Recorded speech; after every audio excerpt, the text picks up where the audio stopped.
अस्सलाम वालेकुम नाज़रीन, वेलकम टू ई आवाज़।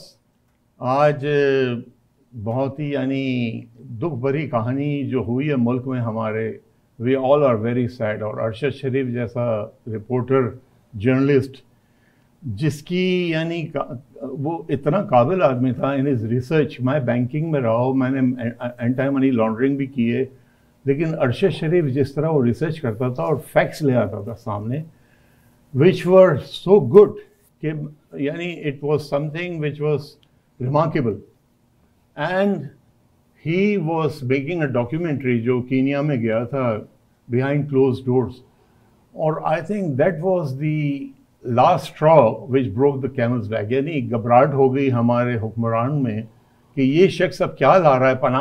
पनामा में तो अरशद शरीफ ने बहुत कुछ रिवील किया, बहुत रिसर्च किया था, और फिर ये जब आई बात और इसमें बहुत ही इम्पॉर्टेंट फैक्ट्स लेकर वो आ रहा था इस प्रोग्राम में। अब फिर ये हमारे हुक्मरान से तो टॉलरेट होता नहीं। ये नंबर 7 था विक्टिम। पहला था गुलजार अहमद, मुजम्मिल राजा, गुलाम शब्बीर, मकसूद चपरासी, डॉक्टर रिजवान, इमरान रज़ा, अब अरशद शरीफ। यानी ये जितने भी लोग हैं जिन्होंने भी इनके खिलाफ कुछ कहा है या कोई इन्वेस्टिगेशन की, सबका खात्मा कर दिया इन्होंने। इनसे बर्दाश्त क्या, इनको घबराहट है कि ये लोग आके हमारी जो है मुसीबत खड़ी कर दे।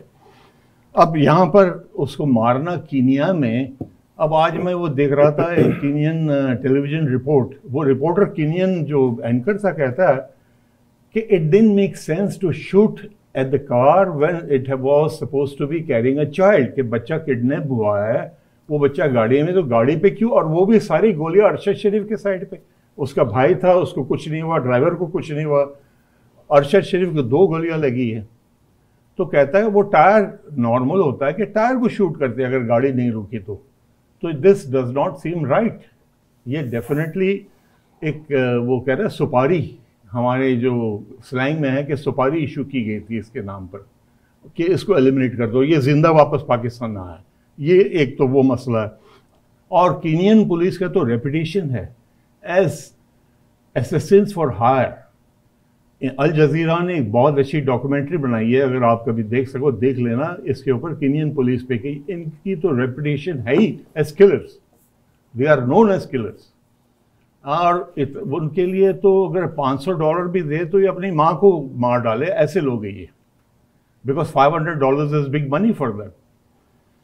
और बाकी फिर हमारे सियासतदान मगरमच्छ के आंसू बहा रहे। यानी आपको कोई सीरियसनेस नहीं है, ना कोई शर्म हया है। राना सनाउल्लाह कहते हैं इमरान खान को उल्टा लटका दूंगा। इमरान यानी इट्स अ थ्रेट। ये इस किस्म की थ्रेट्स इश्यू हो रही है to politicians, to citizens, to journalist. क्यों? इस मुल्क में कोई कानून नहीं है। इस मुल्क में हमारे पास कितने कानून है? शरिया लॉ है, सिविल लॉ है, ट्राइबल लॉ है, मार्शल लॉ है। जिसका अरशद का जरा पहले खत्म कर ले, लॉ पे जाने से पहले। लेकिन यही बात है ना, इतने सारे कानून होने के बावजूद नो अकाउंटेबिलिटी। अरशद शरीफ को मार डाला, अब वो कह रहे कमीशन अपॉइंट कर रहे, जज खड़ा बैठेगा उस कमीशन पे। वो क्या होगा? वो कमीशन का किसको फायदा होगा? अगर वो कहता है कि हाँ हमारे कोई लोग इन्वॉल्व थे पाकिस्तान में, अरशद शरीफ की जान के पीछे लगे हुए थे, तो वो नवाज शरीफ और शहबाज शरीफ का तो नाम नहीं लेगा वो कमीशन। क्या जरदारी तो बहुत खुश हो जाएगा, नवाज शरीफ तो बहुत, कि भाई ये इनकी बला हो सारी। तो ये चीज़ें अरशद को फिर इमारात से किसने निकालवाया? किसने उसके खिलाफ कहा कि एक्सट्रेडिशन हो इसका? ये हमारी हुकूमत थी ना। क्यों हुआ ये? वाई? जी भाई आप क्या कह रहे थे? जी थैंक यू इकबाल भाई, अस्सलाम वालेकुम। इकबाल भाई मैं I want to focus on the facts. नहीं facts, we are all focusing on facts, nothing but facts. नहीं, right now I want to focus on the facts of the incident. तो पहले तो ये है कि जी 23 अक्टूबर को 9 बजे 10 बजे के दरमियान ये एक सड़क है कसीरियन मगादी रोड, जो नायरोबी से 30 किलोमीटर दूर है। वो फार्म उसके दोस्त का फार्म था जी, वो फार्म से आ रहे थे, और जब वो एक कच्ची सड़क है, कच्ची सड़क से जब वो मेन रोड पे आए तो वहाँ कुछ पत्थर रखे गए थे, और जो हमारे पाकिस्तान में होते हैं छोटे से पत्थर रख देते हैं पुलिस की गाड़ी स्लो हो जाए, अब ये पुलिस का। अच्छा, इस पे एक चीज आई फॉरगॉट टू मेंशन जी कि पत्थर रखना केनिया में डेकॉइटी बहुत होती है, जी डेकॉइटी ऑन जी रोड्स। जी, वो मैं कहने वाला। डेकॉइट्स दे जी यूज दिस जी प्लॉय जी जी कि गाड़ी को रोक के कि उनको लूटते, गाड़ी को तो रोक ज़ाहिर है के, कोई नहीं रुकता। जी कोई नहीं रोकता, ठीक है ना जी। अब ये जो फैक्ट्स है ना, ये सर सारे हमें पुलिस की तरफ से पता चल रहे हैं, हमें और तो कहीं से नहीं पता चले। ये भी पता चला है कि जो ये फार्म है इनके कोई, वो कहते हैं भाई, हालांकि अभी तक उनको ये नहीं पता चला कि उनके भाई नहीं है, हो सकता है कज़न हो। और एक और बड़ी इंटरेस्टिंग, चलिए पहले मैं फैक्ट्स पे आता हूँ, फिर मैं आपको बताता हूँ कि क्या। अच्छा, अब ये जी उस फार्म में जाया करते थे, अमूमन जाया करते थे, वहाँ के लोग कहते हैं। उसके बाद वो पुलिस कहती है कि जी ये मिस्टेकन आइडेंटिटी का केस था, इसलिए कि इसी किस्म की एक गाड़ी चोरी हो गई थी, उसमें बच्चा अगवा हुआ था, जी जी। और ये इस वजह से हमने किया गया। अब जनाब आ जाते हैं आपकी जो आप बात करें ना कि जब उनको रोका गया तो वो नहीं रुके और पुलिस ने फायर किया। मैं आपको ना इन्हीं की पुलिस रिपोर्ट से, और जो पूरी एक बड़ी डिटेल रिपोर्ट आई मेरे पास, शायद आपके पास भी आई हो, जी जी। उसके अंदर जो वो उन्होंने बयान किया है ना, जो वो बाकायदा पुलिस रिपोर्ट है कि क्या वो कहते हैं कि 17 बुलेट्स फायर हुई, ठीक है, 17 नॉट 9। जी जी। 9 जो थी वो जहां अरशद बैठा था उसकी साइड से फायर हुई, उसकी साइड पे 2 जो हैं वो उसी की साइड की लेफ्ट रेयर स्क्रीन से फायर हुई, 11 हो गई। 2 जो हैं वो राइट रेयर विंडो जो है, right rear window, wind screen नहीं, विंडो मतलब पीछे अगर कोई बैठा है तो कोई फर्क नहीं पड़ता, वो उधर से फायर हुई। कितनी हो गई जी? 12 हो गई। 9 2 11 और 1 12, एक 4 बुलेट्स जो हैं वो राइट जो दरवाजा है ना उस पे फायर हुई, वहां भी कोई नहीं, ठीक है जी। और एक है वो पहले फ्रंट का जो टायर है उसको लगी। 17 गोलियों में से 9 और 2 11 गोलियां इसकी तरफ, बाकी जो 6 गोलियां हैं वो दरवाजे पे, पिछले दरवाजे पे। तो clearly from this, purely from a military angle, अगर मैं एक रेड का इंचार्ज हूं और मैं ये देख रहा हूं तो मैं कहूँगा यार इसके अंदर टारगेट जो लेफ्ट साइड पे आदमी बैठा था ना, फ्रंट पैसेंजर सीट पे, ये वो टारगेट, ठीक। तो अगर ये पुलिस की फायरिंग थी और वो एक गाड़ी को जो कि बच्चे को अगवा करके लेके आ रही थी, अव्वल तो इस तरह की फायरिंग ना करती, जिस तरह आपने पहले कहा कि अगर बच्चा अंदर है। दूसरा, अगर वो केस ऑफ मिस्टेकन आइडेंटिटी होता और ये नहीं रुके तो वो फायर करते टायर पे, करेक्ट, कि गाड़ी को रोक ले, और गाड़ी के number plates were totally different. और तीसरी चीज, चले हम कहते हैं रात का वक्त ऐसे मारा, नजर नहीं आया, मतलब मफरूजे हैं ना, हम कह सकते हैं जी। और अगर बंदा गाड़ी, तो आपने अगर गाड़ी को रोकना हो, आप पैसेंजर को मारेंगे या ड्राइवर को मारेंगे? अगर रोकना भी हो, तो मेरे हिसाब से ना ये क्लियरली टारगेटेड किलिंग 100%। अब सवाल ये पैदा होता है, अच्छा उसी रिपोर्ट में ये एक और रिपोर्ट है जिसके उनके नेशनल पोस्ट, एक उनका अखबार है जो कि इंटरव्यू कर रहा था इस इन्वेस्टिगेशन टीम के अंदर जो लोग थे, उसने कहा, एक सीनियर ऑफिसर जो इन्वेस्टिगेशन टीम का मेंबर था, दिस इज पब्लिश्ड, ये मैं कोई ऐसी बात नहीं कर रहा, उसने कहा न्यूज़पेपर में, उसने कहा the truth is in that what is not documented, सच्चाई शायद उसमें है जो इस रिपोर्ट में नहीं लिखा गया।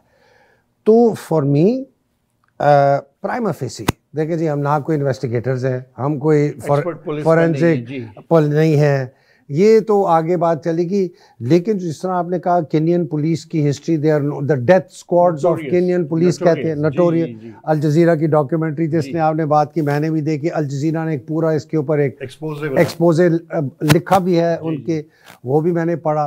तो ये तो बड़ी ये तो हमारे जिस तरह शहबाज शरीफ पुलिस मुकाबले कराता था ना, ये एग्जैक्टली उस तरह करते। तो मुझे अगर मैं कॉन्स्पिरेसी हैट पहनूं ना, मैं ऑनेस्टली, मुझे तो ये जो ताने बाने हैं ना, ये मुझे पाकिस्तान से नजर आते हैं। अब इसके ताने बाने क्या, फायदा किसको, बेनिफिशियरीज कौन है? So the beneficiary, let's say it out loud, सबसे ज़्यादा किसको टारगेट कर रहा था अरशद शरीफ? दो एंटिटीज़ को, एक शरीफ्स को उनकी करप्शन पे, एक जनरल बाजवा को उनकी मक्कारी पे, उनकी हिपोक्रेसी पे, उनकी गद्दारी पे और जरदारी को। लेकिन पिछले जो चंद ये हफ्तों की है, बल्कि उसकी एक ट्वीट थी और शायद हाँ ट्वीट थी कि जनरल बाजवा साहब भी बताएं पिछले 6 साल में इनको कितने तोहफे मिले और कुछ एसपीआर से भी सवाल। तो एक तो ये है कि general Bajwa certainly wanted him quite, जिस तरह वो चाहते हैं कि मैं भी चुप कर जाऊं, इसी के मेरे खिलाफ भी मेरी नजरों में to kill a brother of a shaheed, I don't think the army would dare to do that, क्योंकि it would create a lot of conflict। तारीख क्या बताती है कि बाप बेटे को मारता है, बेटा बाप को मारता है। आपका करीबी रफीक जो आपको पावर में लेके आता है, सद्दाम को जो लेके आया, he had him shot।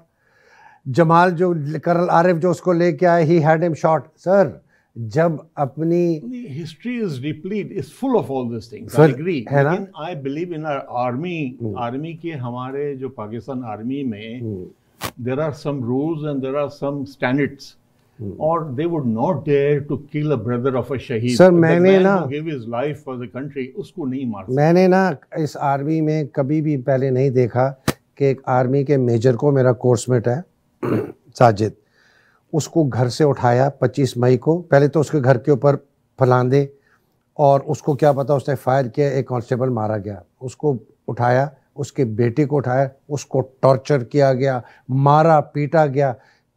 हजारों अफसरों ने बाजवा को कहा, उसने कहा आई कांट डू एनीथिंग। ये पहले हम नहीं देखते थे। शहीद नहीं था ना? नहीं मैं तो कह रहा हूं शहीद, ब्रदर ऑफ अ शहीद, it is a very very sensitive issue. Sir मेरी बात सुने, ये मैं आप समझते हैं कि नहीं हो सकता, मैंने तो होते हुए देखा है ये चीज़ें। मैंने इस फौज का तशख़्ख़ुस तब्दील होते हुए देखा है, मैंने इसके जर्नैलों की सोच का तशख़्ख़ुस चेंज होते हुए देखा है।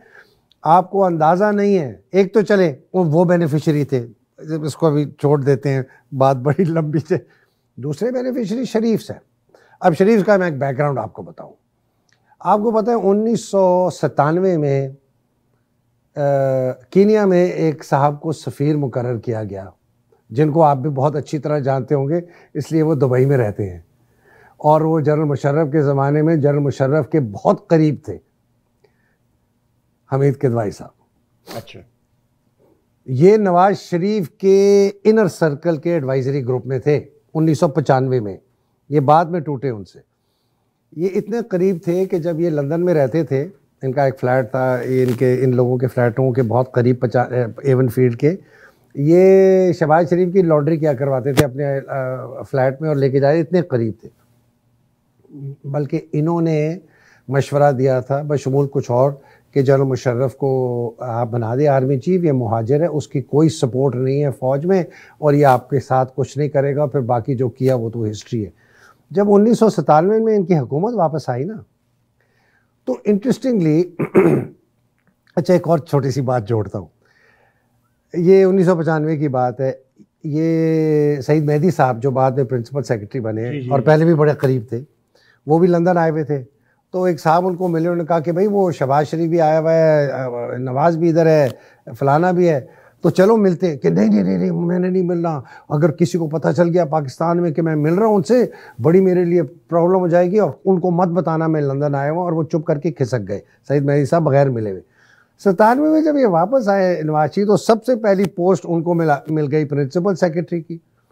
इन साहब को बना दिया एम्बेसडर कीनिया।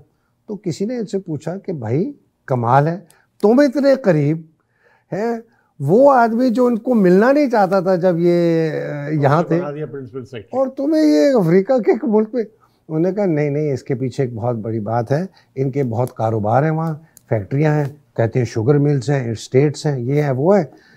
तो मुझे बड़े मियाँ साहब ने ख़ास तौर पे कहा है कि आप वहाँ सफ़ीर जाएँ और हमारे ये कारोबार को मेक श्योर कि एवरीथिंग इज़ इन प्लेस। तो अगर आप ब्रेक लेना चाहते हैं तो इसके बाद मैं इसको फिर कंक्लूड करूंगा, या कंक्लूड कर दूं? कंक्लूड कर दे, 2 मिनट है। अच्छा 2 मिनट है। ये लिंक है कीनिया में शरीफ्स का। अच्छा अब आप सोचें कि उनकी वहाँ जायदाद, उनके वहाँ फैक्ट्रियाँ, उनके वहाँ असासे, उनके, और वो पूरा उन्होंने उसी तरह, केनिया भी हमारी तरह पुलिस को ख़रीद लो, पुलिस मुकाबला करा दो, पैसे दे दो। ये 1995, 96, 97 से इनका होल्ड है केनिया में। आज हम हैं 2022 में।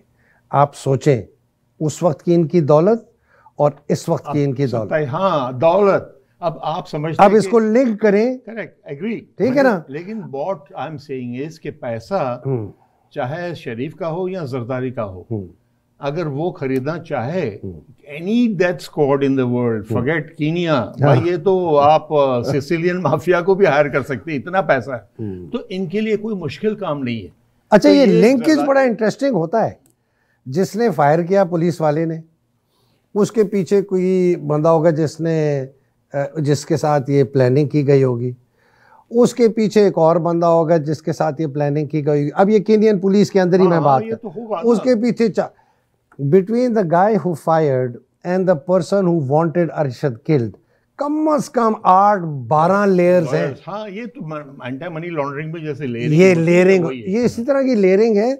और अगर इसको इन्वेस्टिगेट करना है तो इन्वेस्टिगेशन ये जिसने फायर किया है ना, ये उससे पीछे जाके आपको लिंक पता चलेगा। अनफॉर्चुनेटली ये इन्वेस्टिगेशन कौन करेगा? ये इन्वेस्टिगेशन कीनियंस ही कर पाएगा ना, पाकिस्तानी तो नहीं जाकर करना है अनफॉर्चुनेटली। और वो ट्रेजेडी यही रहेगी कि चोर लुटेरे वैसे के वैसे ही रहेंगे, नोबडी विल टच देम, और आम आदमी, एक शरीफ बंदा मारा गया, उसका कुछ नहीं होना। एक ब्रेक ले लेते हैं एंड विल कम बैक। नाज़रीन प्लीज स्टे विद अस, एक छोटा सा ब्रेक और दोबारा हाजिर होते हैं। Thank you.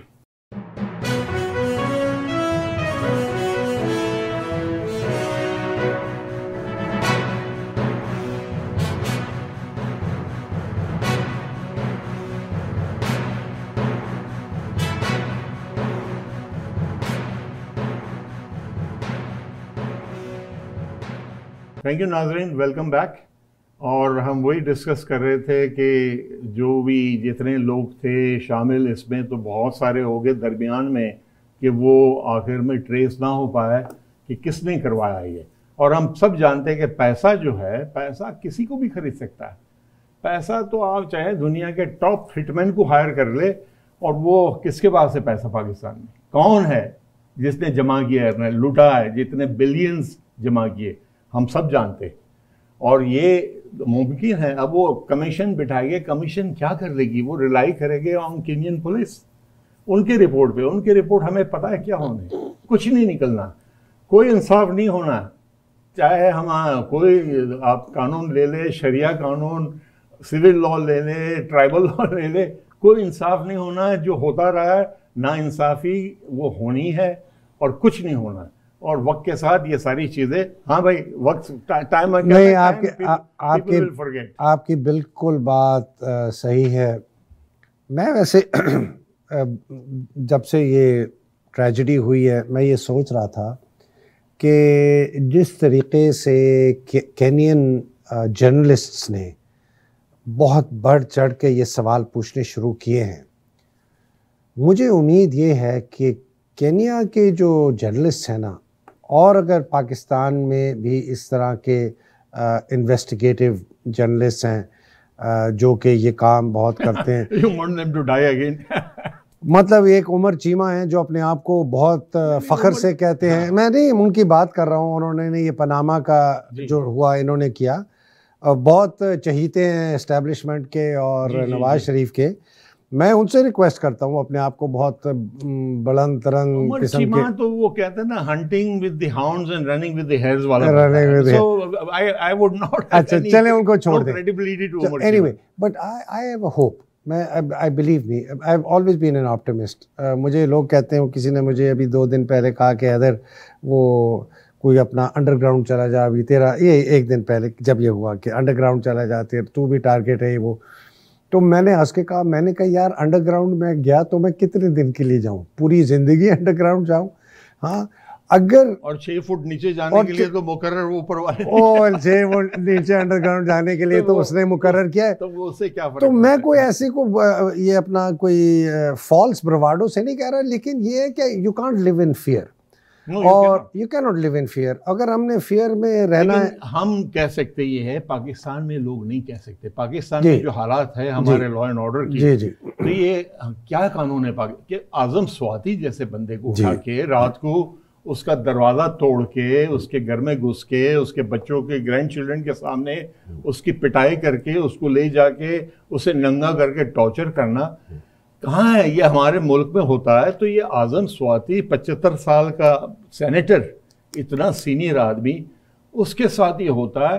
तो हम यहाँ बैठ के कह सकते हैं कि भाई we should not live in fear. लेकिन पाकिस्तान में जो लोग हैं वो क्या करें? कोई है ही नहीं उनका तो प्रोटेक्शन। अब अरशद शरीफ ने आपको पता है, ये written a letter to president Alvi, जी हाँ, कि भाई I want my fundamental rights protected, I am afraid, I am scared for my life. क्या हुआ?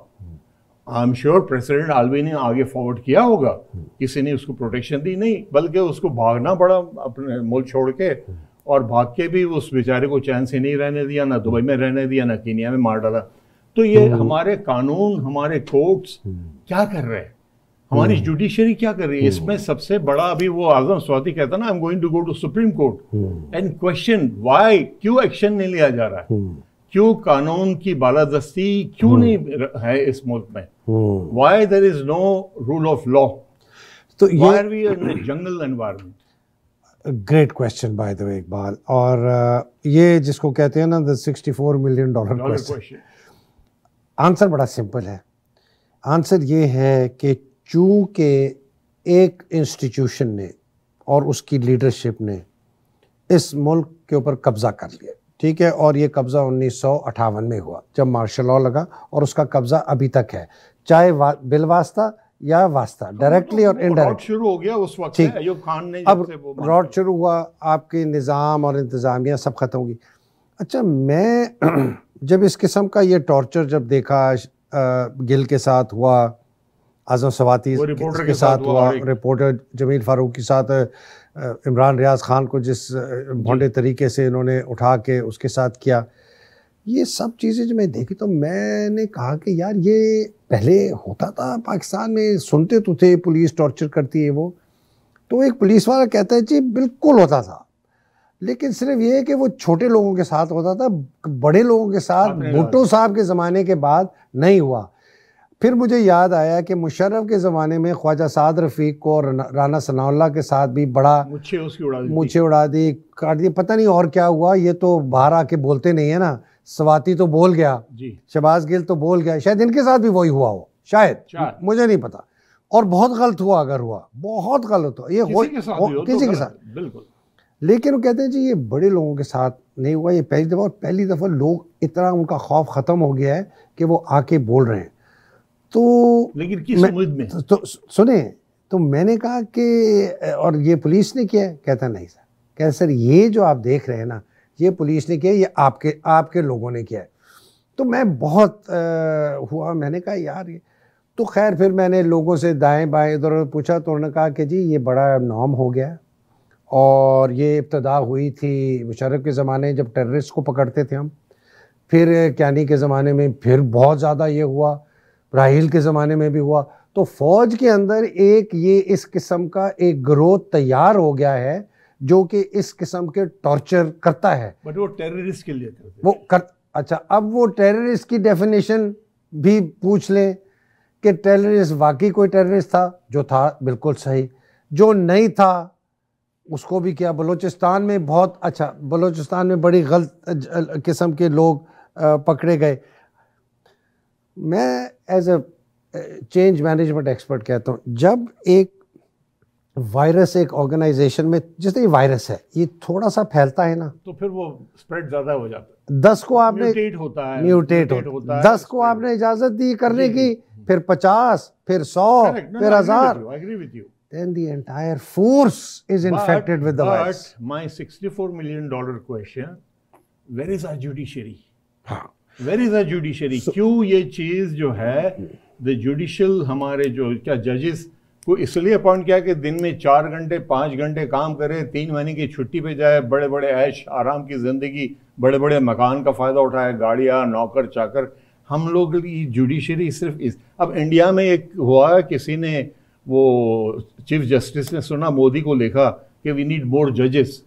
मोदी ने कहा if you work for 8 to 9 hours like I do और more and you don't take long vacations, you take vacation of 25-30 days like every civil servant does, you will not need more judges। तो हमारी भी judiciary को ये सवाल है कि भाई प्लीज खुदा के वास्ते आपको सब कुछ दिया हुआ है और हमारे टैक्स पेयर के पैसे से आपको अच्छा, ये मैं आपको एक ना तो आप दो क्यों नहीं काम कर सकते? दो चीजें बताता हूँ। सवाल करें, पूछे, आस्क मैं क्यों हो रहा है ये। मैं जी एक इसके ऊपर ना बड़ा क्लियर मेरा एक पर्सपेक्टिव है। अभी कॉन्फ्रेंस हुई थी आसमा जहांगीर कॉन्फ्रेंस, जी जिसके अंदर बहुत कुछ हुआ था, लेकिन मैं आसमा जहांगीर रिजाइन करके आपको पता ना जी तारड़ रिजाइन कर गया।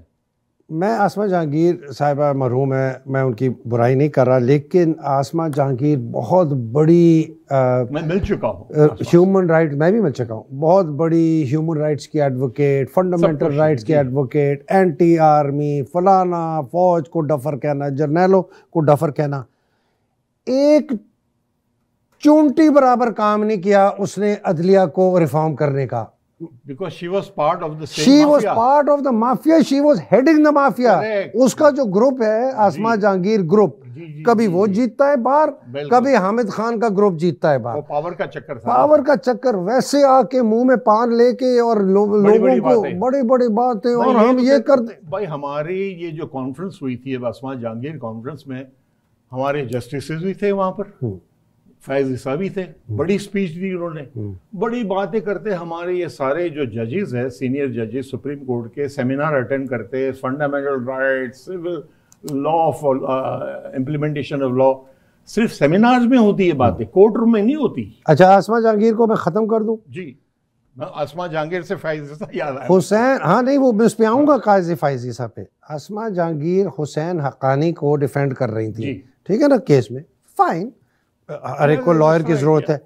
आसमा जहांगीर ने undertaking the knowing, she knew कि जब मैं अंडरटेकिंग दे रही हूँ ये बंदा वापस नहीं आएगा, उसने झूठी अंडरटेकिंग दी। अपने बंदे वो जज लगवाती थी अपनी मर्जी के, दोस्त अहबाब रिश्तेदार। देखें उनका एक दूसरा पहलू वैसे ये ज़रूर है कि उन्होंने औरतों की जो ख़ास तौर पे जो बड़े मुसीबत में औरतें होती थी ना, उनके लिए उन्होंने बड़ी जंग लड़ी, भी थी ना। लेकिन जो उनकी सियासत थी ना वो बहुत ही घटिया सियासत थी। इसलिए कि अगर तो वो रिफॉर्म करती ना बार को, अगर तो वो रिफॉर्म करती ना जुडिशरी को, अगर तो वो रीराइट करवाती ना लॉज को, जितनी उनके पास पावर थी, इतना इन्फ्लुएंस था, मैं कहता जी आसमा जहांगीर से। आसमा जहांगीर वो भी जिस तरह मैं भुट्टो के मुतालिक कहता हूँ, there was a devil insider and the saint insider, और जो डेविल जो शैतान है ना वो जीत गया। काजी साहब के ऊपर आ जाएं जी, ब्लैक लिस्ट में डालें लोगों को, ग्रे में डालें, वाइट में डालें। ब्लैक में किन को डालें? सारे पुरानों को। बाजवा साहब दूध में धुले हुए, आपको नजर नहीं आया बाजवा साहब ने क्या किया? उनको उनका नाम नहीं लिया। ये दलेर, अपने आप को बड़ा दलेर समझ, तो मैं कहता हूं ना, चीप पॉपुलैरिटी, सस्ती शोहरत। फिर जजेस, मैं उनको व्हाइट लिस्ट में रखूंगा, कॉर्निलिस बहुत अच्छे किया। इफ्तिखार चौधरी को क्यों भूल गए? बिल्कुल। और इफ्तिखार चौधरी के साथ में बेंच में जितने जजेस थे जिन्होंने इसको एंडोर्स किया, उनको क्यों भूल गए? सर ये अच्छे से अच्छा हमारे पाकिस्तान में मुनाफिक है, अच्छे से अच्छा मुनाफिक है। और मैं तो कहता हूँ, मैं बार बार कहता हूँ, मैं जरदारी को इसलिए बहुत अच्छा आदमी समझता हूँ, उसमें मुनाफिकत कोई नहीं।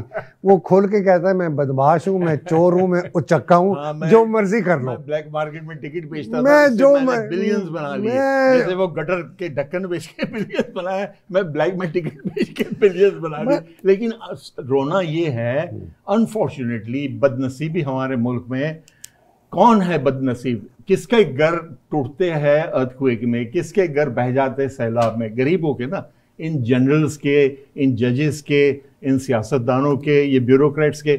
इनके बच्चों को कोई कुत्ता काटा आज तक? इनके बच्चों को एड्स हुआ है, इनके बच्चों को डेंगू हुआ है।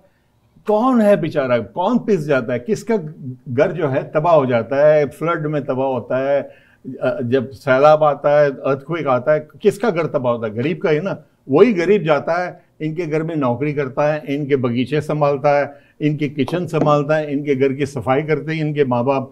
वो बेचारे गरीब का मुस्तकबिल यही है कि हम भी ये करते रहे, हमारे बच्चे भी ये करते रहेंगे, क्योंकि कुछ मुल्क में तब्दीली नहीं आ रही है। ये तो आप ये अनफॉर्चुनेट है, हकीकत है, ये तो ये आप फैक्ट है।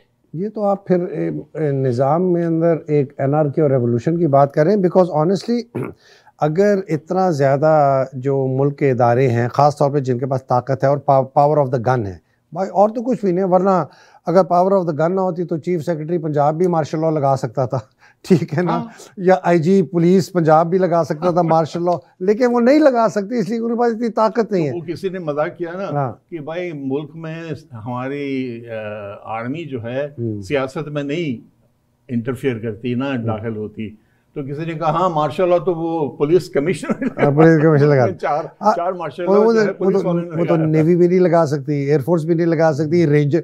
तो ये पावर ऑफ द गन है। अगर पावर ऑफ द गन जो है जब तक वो मुसल्लत है लोगों को, and the fear of physical violence, fear of physical violence क्या है, मुझे पकड़ लिया, मुझे मारा, मुझे टॉर्चर किया, मुझे ह्यूमिलिएट किया और आखिर में मुझे मार दिया। अभी अरशद शरीफ का जो कत्ल है और उसकी शहादत जो है, इसने हर जगह इतनी थरथरी फैलाई है कि मेरे पास सैकड़ों पैगाम आए, मेरे और मेरी बीवी के पास कल से, कि कुछ ख्याल करो, बच जाओ, ये करो, परेशान लोग। मैं तो सिर्फ मुझे आए और ये एक दहशत फैल गई। अब इस दहशत से क्या लोग चुप कर जाएंगे? मकसद तो यही होता है, दहशत से चुप कर, हैदर मेहदी चुप कर जाए, भाग जाए, अंडरग्राउंड चला जाए, साबिर शाकिर भी चुप कर जाए, साबिर शाकिर यार मैं पता नहीं यहाँ तक कहीं मुझे ना उड़ा दें, इमरान रियाज, मोहित पीरज़ादा, समी इब्राहिम, इस तरह और जो लोग हैं सब शायद अब धीमे धीमे हो जाएं अपने बातचीत के तरीके में। पहले इम्प्लाइड करते थे, अब डबल इम्प्लाइड हो जाएगा। हमारे जैसे लोग हैं करते हैं कि कल को ये जगह खाली अगर हो गई तो आप भी कह रहे होंगे जी बड़ा अफसोस हुआ, हैदर मेहदी साहब हमारे साथ आज नहीं हैं, बड़े दलेर थे, लेकिन हैदर मेहदी तो चला गया ना, उसकी जगह पता नहीं कोई आए ना आए। तो दिस फियर फैक्टर जो है जब तक ये काबिज रहेगा पाकिस्तान के ऊपर तो ये नहीं उठेगा, लेकिन जिस दिन ये फियर टूट गया, एक डीसी ने सेक्टर कमांडर को कहा दफा हो जाओ, मैं तेरा कहना नहीं मानता। एक डीसी ने आईएसआई के सेक्टर कमांडर का मैं नहीं मानता। एक पुलिस के एसपी ने सेक्टर कमांडर को कहा मैं नहीं मानता। आईजी पंजाब ने डीजीआईएसआई को कह दिया सर आप अपना काम करें, मैं अपना काम करूं, मैं नहीं मानता आपका। लेकिन ये कौन इनिशिएटिव लेगा? Who will bell the cat? तो ये एक दिन होगा, जिस तरह वो ट्यूनिस में हो सकता है, from our judiciary. It has to come from our judiciary. Judiciary has to hold them accountable. Judiciary has to question. Sir अगर जुडिशरी नहीं करेगी ना, अगर जुडिशरी नहीं करेगी, जो मुझे लगता नहीं है, तो क्या ये तुनिशियन वो होगा? तो फिर लोग नहीं, लोग वही मैं कह रहा हूँ, तुनिसिया में जैसे हुआ था कि वो जो ठेले वाले ने अपने आप को जला दिया था, उसके बाद वो अरब स्प्रिंग हुआ, फिर लोग उठे। लेकिन मैं कहता हूँ कि why not the judiciary? They are appointed not to give lectures in seminars and talk about, बड़ी बड़ी बातें ना करे, do something, action action action. Why not? नहीं है सर, स्पाइन नहीं करना होगा। स्पाइन है नहीं सर, अगर स्पाइन होती तो आज पहले कर चुके होते। तो सर ये स्पाइन हम आम आदमी क्यों दिखाया है? वो आम आदमी के पास उसको क्या मिला है? उसको तो बेचारे को आपने पिस के रख दिया है, वो कहाँ से स्पाइन दिखाएगा? उसके तो आपने बैकबोन तोड़ दी है। बस अगर फिर इस तरह ही चलेगा। हाँ, तो अगर बिकॉज जुडिशरी, मुझे तो कोई उम्मीद नहीं, मुझे अपनी ब्यूरोक्रेसी से उम्मीद नहीं, हालांकि सिर्फ 4 पुलिस अफसरों ने ना कहनी है सीनियर आईएसआई वालों को, सारा ये धर्म खत्म हो जाएगा। ये पुलिस किसकी है भाई? आप देखें ना, पुलिस किसकी है? हमारी पुलिस किसकी है? गरीब आदमी की, आम आदमी की नहीं ना, ये इनकी है, चोरों की, डाकुओं की। तो कहां से हो सकता है? एनीवे, अब वक्त खत्म हो गया। नाज़रीन, thank you for being with us, और इंशाल्लाह फिर दोबारा हाजिर होंगे। अस्सलाम वालेकुम, अपना ख्याल रखिएगा। थैंक यू जी, अस्सलाम वालेकुम।